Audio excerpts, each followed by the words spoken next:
A Course in Miracles. Lesson 122. Forgiveness offers everything I want. What could you want forgiveness cannot give? Do you want peace? Forgiveness offers it. Do you want happiness? A quiet mind, a certainty of purpose, and a sense of worth and beauty that transcends the world? Do you want care and safety, and the warmth of sure protection always? Do you want a quietness that cannot be disturbed, a gentleness that never can be hurt, a deep abiding comfort, and a rest so perfect it can never be upset? All this forgiveness offers you, and more. It sparkles on your eyes as you awake, and gives you joy with which to meet the day. It soothes your forehead while you sleep, and rests upon your eyelids so you see no dreams of fear and evil, malice and attack. And when you wake again, it offers you another day of happiness and peace. All this forgiveness offers you, and more. Forgiveness lets the veil be lifted up that hides the face of Christ from those who look with unforgiving eyes upon the world. It lets you recognize the Son of God and clears your memory of all dead thoughts so that remembrance of your Father can arise across the threshold of your mind. What would you want forgiveness cannot give? What gifts but these are worthy to be sought? What fancied value, trivial effect, or transient promise never to be kept can hold more hope than what forgiveness brings? Why would you seek an answer other than the answer that will answer everything? Here is the perfect answer given to imperfect questions, meaningless requests, half-hearted willingness to hear, and less than halfway diligence and partial trust. Here is the answer. Seek for it no more. You will not find another one instead. God's plan for your salvation cannot change, nor can it fail. Be thankful it remains exactly as He planned it. Changelessly, it stands before you like an open door, with warmth and welcome calling from beyond the doorway, bidding you to enter in and make yourself at home where you belong. Here is the answer. Would you stand outside while all of heaven waits for you within? Forgive and be forgiven. As you give, you will receive.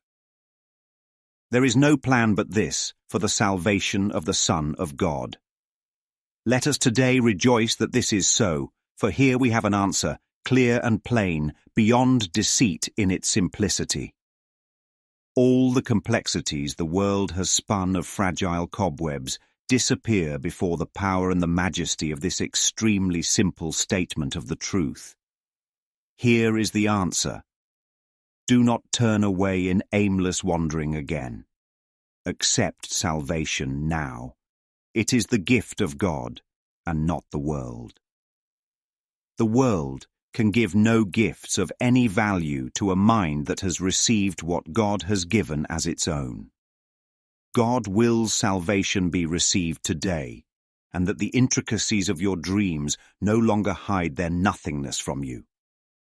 Open your eyes today and look upon a happy world of safety and of peace. Forgiveness is the means by which it comes to take the place of hell.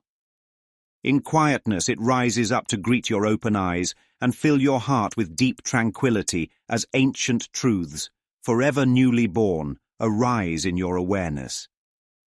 What you will remember then can never be described.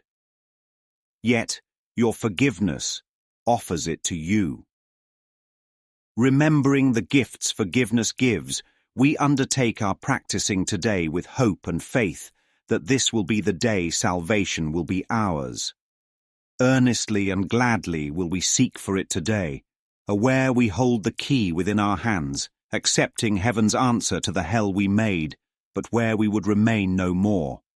Morning and evening do we gladly give a quarter of an hour to the search in which the end of hell is guaranteed.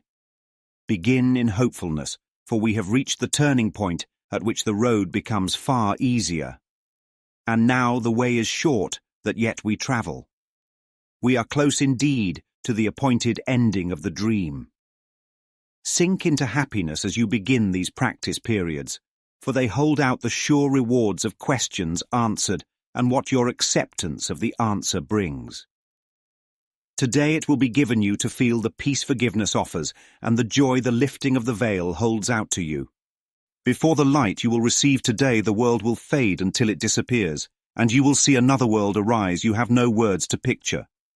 Now we walk directly into light, and we receive the gifts that have been held in store for us since time began, kept waiting for today. Forgiveness offers everything you want. Today, all things you want are given you. Let not your gifts recede throughout the day, as you return again to meet a world of shifting change and bleak appearances. Retain your gifts in clear awareness as you see the changeless in the heart of change, the light of truth behind appearances.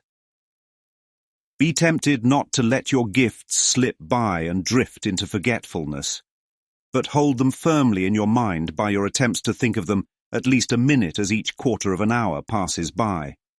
Remind yourself how precious are these gifts with this reminder, which has power to hold your gifts in your awareness through the day. Forgiveness offers everything I want. Today I have accepted this as true. Today I have received the gifts of God. Forgiveness offers everything I want, not because it gives me what I think I want, but because it shows me I never needed what I thought I lacked. Forgiveness doesn't give form.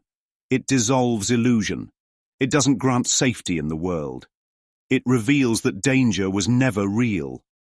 Every gift it offers is a gift of undoing.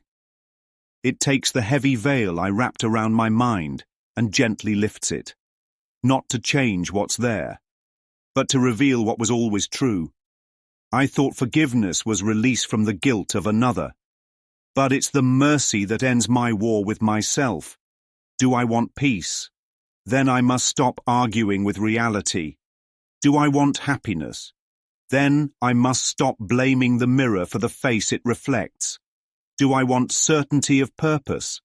Then I must stop searching for it in time. Forgiveness does not answer the ego's questions.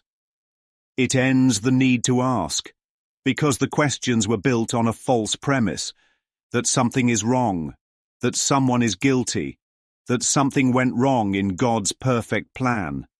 Forgiveness removes the belief in wrong. That is why it offers everything, not because it adds, but because it undoes. Forgiveness is not an action. It is a vision. It sees nothing to attack, nothing to defend, nothing to hold on to. It lifts the veil, not from the world, but from my perception. So I stop seeing through the eyes of separation. The Son of God is not a body, not a story, not a personality. And forgiveness is the bridge to that remembrance. It is the stillness in which I hear a different voice. The ego tells me I must earn my worth. Forgiveness says I never lost it. The ego says I must be on guard. Forgiveness says there is nothing to defend. The ego says I must figure it out.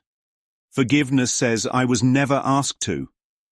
And so I practice today, not to achieve something, but to stop doing what blocks the truth, to stop rehearsing fear, to stop negotiating with guilt, to stop kneeling at the altar of punishment. Forgiveness is the end of self-crucifixion. It's not passive.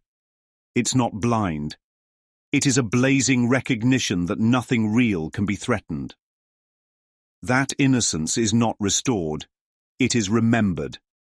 That sin was not punished. It was never real. What are the imperfect questions? Every question that begins with, why did they? Every story that ends with, they should have. Every whisper that says, this proves I'm not enough. And what is the perfect answer? The light that says, none of this happened in truth. The inner voice that says, you are still as God created you. What are meaningless requests? Asking for outcomes to go my way. Asking for illusions to behave. asking for idols to stay loyal. Forgiveness doesn't decorate the dream. It wakes me from it. What is halfway diligence? It's when I say the words, but keep the grievance. When I recite the lesson, but still make someone guilty. What is partial trust? It's believing God can save me, but not them. Believing love is real, but still reserving fear. Today, we go beyond that. We enter into the open door, not by earning it, but by recognizing we were never locked out. Heaven waits within, not above, not beyond, but within. Forgiveness does not prepare me for heaven. It reveals I never left. The world fades because the light rises. I no longer see through a lens of threat. I see the changeless in the heart of change. That means I no longer react to appearances. Because I see what is behind them. What is the light of truth behind appearances? It is the awareness that nothing real can be harmed. And nothing unreal exists. That's not poetry. That's physics of the soul. Forgiveness is the alchemy that returns me to this awareness, not by fixing the world, but by collapsing the belief that it holds my answers. So today, I don't pray for form. I don't beg for proof. I receive what's already been given. I receive the gifts of God. And I do not trade them back. Not for applause, not for revenge, not for understanding. Because I no longer need to be right. I only need to be free. Forgiveness offers everything I want. And today, I remember that I want only what's real.